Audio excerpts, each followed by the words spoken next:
it so hard, and they want to make a deal. But I say they're not ready to make a deal, because every time they make a deal, they want to change it and everything. They're not ready. They'll be ready very soon. Right now, President Trump potentially weighing a massive attack on Iran as U.S. forces ramp up in the Middle East with more overnight explosions near a U.S. base. We have the power, not that badge, not that weapon. We have the power. The city of Madison is corrupt. Give me this microphone then, excuse me. That's right, my name... Madison, Wisconsin police under scrutiny after video surfaces online of a man being shot and killed by an officer, prompting transparency concerns and protesters taking to the streets. Plus, hate will not be tolerated in this city and or in this state. It's important that we reaffirm that hate and violence have no place in New York. New York officials speaking out about stabbings on Manhattan's Upper West Side. Authorities now probing the attack as a potential hate crime. Also, We can't do that. Can't. So I spent my first 6 months going through this. I wanted to give people like probation, like you can't come.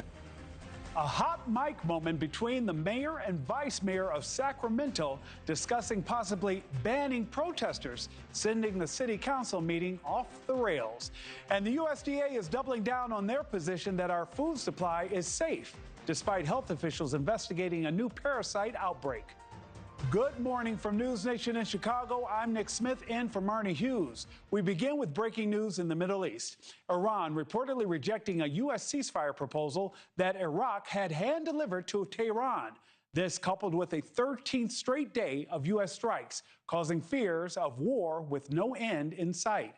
President Trump now threatening a massive attack on Iran as the U.S. sends over more military forces to the Middle East, escalating tensions. Overnight, new explosions near a U.S. base in Iraq, with drones targeting areas surrounding the region, both sides pulling in any all-military might to attack. And you can see a number of those back-and-forth strikes on this map now going on for 2 straight weeks, just as the ceasefire deal is completely ripped into pieces. President Trump chiming in as he now considers a return to all-out war. We're doing very well against the Islamic Republic of Iran. They would like to do something, but I say they're not ready yet. They need more of the same. You know, we want to get it over with, and we want to do it right, but we have to do what we came to do, and that's we can't let these people, very violent people, we can't let them have what they want, which is nuclear weapons. We can't let them have what they want, which is nuclear weapons. Mr. Trump didn't give a deadline on the decision, but any prolonged war may not be well received at home. Senators from both sides of the aisle telling us Americans are tired. I do think that the American public's growing weary, and I do think, you know, a promised shorter end game has now been, timeline's been exceeded. We've lost 4 of our service members. That is always devastating to Americans and American families, not just those most closely affected. And I think that's where you begin to see the weariness creep in. There is no exit strategy. There is no plan. The president and the administration have been chaotic in their assessment. We've won the war. Oh, they're going to have a bomb within 2 weeks. They have no more missiles, but missiles then hit our bases. People are exasperated and frustrated. They don't think this war is necessary. It's still unauthorized. He's never come to Congress. It's an illegal war, and it's deeply unpopular. Oh, there was a lot to unpack there. Let's bring in NewsNation senior national security contributor, Lieutenant General Richard Newton, former U.S. Air Force Assistant Vice Chief of Staff. General Newton, you and I have chatted so many times about this, and I'm not even sure where to begin because we're hearing it from both sides of the aisle that they're saying that their constituents are tired, that they're frustrated. Of course, we heard Gillibrand talk about how the messaging has been mixed. General Newton, where do things stand as President Trump continues to decide whether or not he wants to attack Iran with even stronger force? Well, good morning, Nick. You and I certainly have gone back and forth with regard to not only since Epic Fury kicked off on February 28th, but go back to Midnight Hammer on June 22nd of last year. And so there have been significant U.S. combat operations in the Mideast, specifically focused on the Iranian regime, who still threaten U.S. national security interests, not only trying to take over and continue to threaten commercial shippings in the Strait of Hormuz, but potentially even opening up a second front with their proxies, the Houthis down in Yemen. We can get into that here in a second, but I believe we're on a definite path to increase and go back to major combat operations. Maybe not quite at the scale of Epic Fury on February 28th, but perhaps close. You also mentioned, Nick, we've got increased U.S. forces en route to the theater of operations there in U.S. Central Command in the Mideast.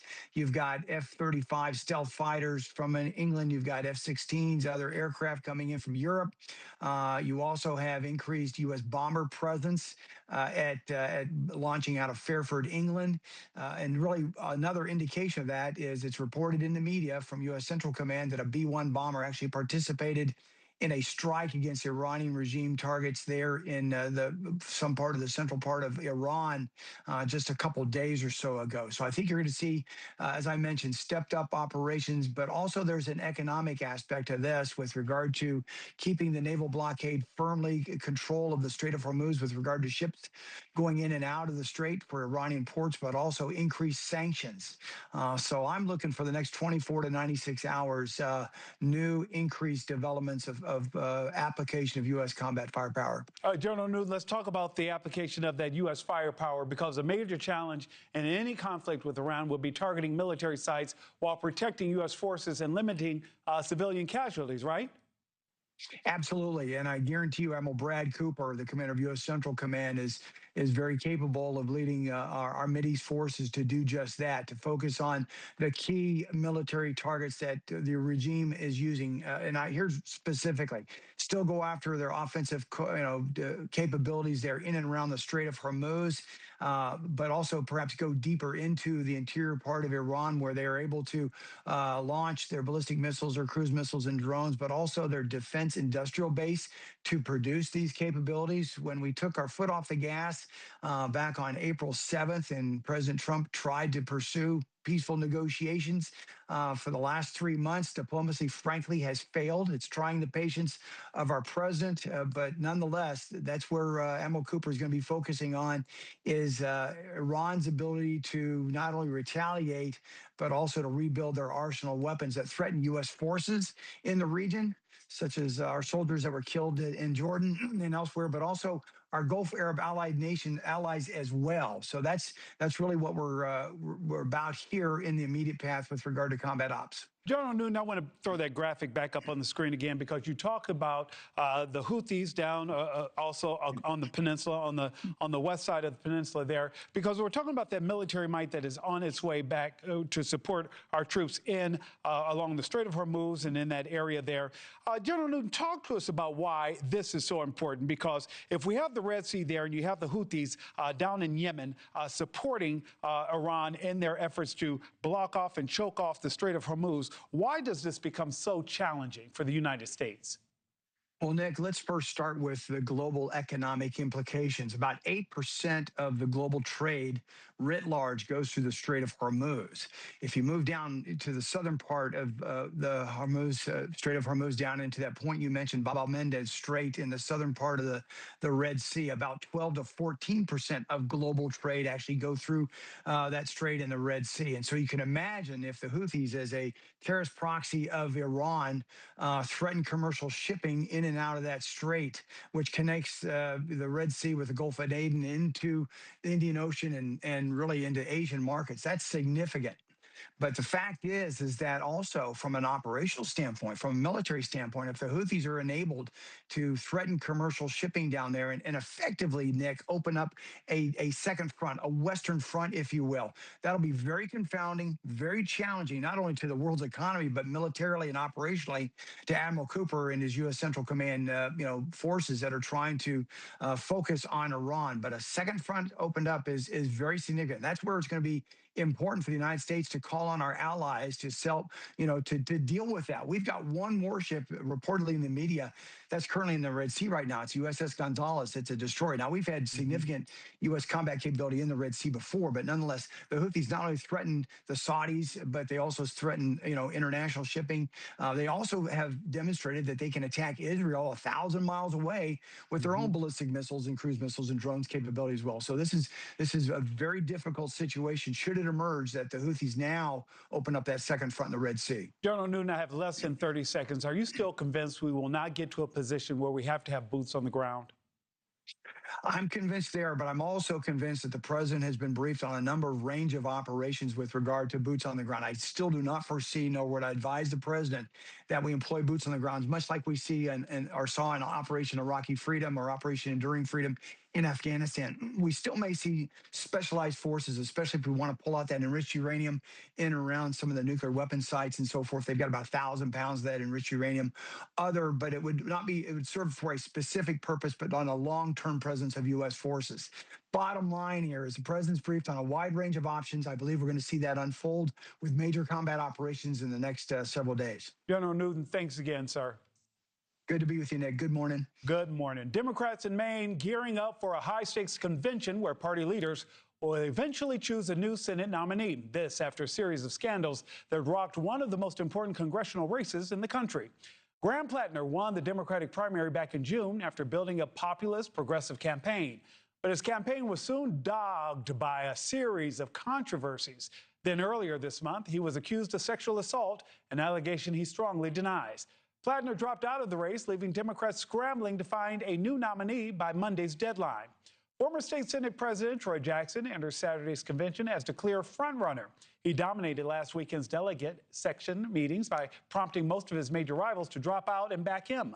A majority of delegates have pledged their support to Jackson. But winning the nomination is only the first hurdle. Jackson would then have less than 4 months to build a statewide campaign against Susan Collins. He raised $1 million in his first 2 weeks, a strong start for such a late entry.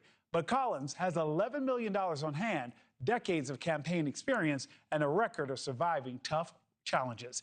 I'm joined by Democratic Maine State Representative Holly Sargent. We have talked on and on, Holly, about how tough Susan Collins is. She's not to be taken lightly, even though it seems as though Democrats in the state may have the momentum. You're exactly right. Let me just say, you're asking about her momentum or how difficult it is to beat her, and you're exactly right. But she has now been linked with Trump very, very closely in the last few weeks. Just my listening to your earlier news about the war. I mean, she has been unable to stand up to him. We had a horrible tragedy in Biddeford regarding an ICE agent. And basically her response has been absolutely unsatisfactory. And I think Maine people are fed up. They really are, and they see her as being ineffective in being able to defend Maine. She has done it in the past. She's been there for decades, but right now she is totally ineffectual because she is basically being controlled by the Trump administration. And Ms. Sargent, it also seems as though Mainers have also been crying out for younger, newer voices, and that there has been pushback also, or questions across party-wide on both parties about the age of some of the representatives. Yes. Age is certainly an issue, but also enthusiasm. I mean, I'll jump in to say I'm very excited about Troy Jackson and what has happened because, I use the word ace. He's authentic. He is younger, certainly than Senator Collins, and he's experienced and he's consistent. If you want someone who has been a fighter for working class people in Maine for decades and who himself represents that, Troy is the real thing. And I think he can inspire the enthusiasm that we also saw Graham Plattner inspire earlier in the race. I'm very encouraged by the amount of zeal that came out in our county meetings last weekend. Well, Ms. Sargent, you know, the obvious question with all of this is because there was no fight. You thought you had Graham Plattner there to go up against Collins, who definitely had the momentum. But now you've got Troy, who's in that spot now. How do you rally everybody, your progressives, your young Democrats who may be first-time voters? How do you get everybody on board in 3 months to get the momentum and the energy and the votes that you need to defeat, as we both said, someone with the experience of Ms. Collins? Well, how do we do it? I think basically we continue some of what we saw in terms of the energy of the youth earlier. We get them out knocking on doors. Basically we have to mobilize volunteers as well as donors. And I believe that Troy will be able to attract support from unions. I believe that he'll be able to encourage progressives. And I think that the moderate side of the party basically will respond to him because he knows how to get the job done. He knows how to legislate. He can hit the ground when he gets there. And we have to beat Collins. And I think all Democrats voice that as the #1 priority. Has the party learned a lesson from Graham Plattner and moved on, or are there still lessons to be learned as far as the vetting process and things that could have been done better? I think that there's always a possibility. We're going to debrief. Of course, we'll be debriefing on what happens. But the truth is right now that is behind us. We know Troy. He's been, I worked with him in the legislature. I know him. We all know his ability to get things done and also his hard work ethic. So I think that right now we are absolutely full force on moving ahead, supporting Troy and absolutely uniting as Democrats and independents for his election in November. And that was my question, my last question for you there. Representative Holly, you are convinced that in 3 months, you all can do this. You can get those progressives and those young Democrats and everyone that you need on board to win this election. Yes, I'm completely convinced that we can do it. Troy is authentic, he's consistent, he's experienced, and now we're all behind him. State Representative Holly Sargent, thank you so much for spending some of your time with us. Thank you for having me. Absolutely. A judges panel agreed Thursday to pass Memphis's highly protested congressional map. The GOP-drawn map will divide the majority black city into 3 different districts. Civil rights advocates have called the map race-based gerrymandering. This is an act of hate. Okay? When you take a black population in Memphis, and they are black by virtue of them being the demographics of the city. It has nothing to do with them being a Democrat or Republican. You cannot call it anything but racism. The panel's ruling says a legal challenge cannot be issued based on race, with the map being motivated by politics. Memphis's new map is likely to give Republicans the upper hand in all 9 Tennessee districts. Supreme Court Justice Elena Kagan sharing her thoughts on some of the High Court's recent decisions.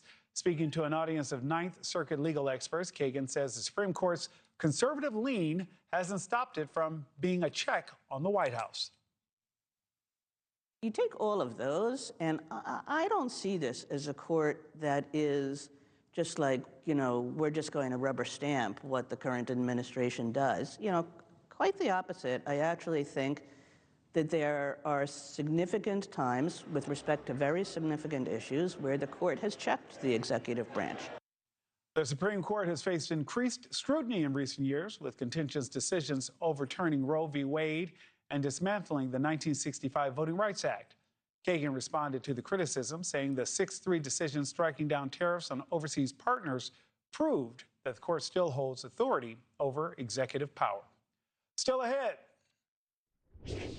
No, we can shut this down. You can stop talking because we don't want to hear anything you've been saying. You're going to say the same thing you all say every time a black body gets shot down in this city.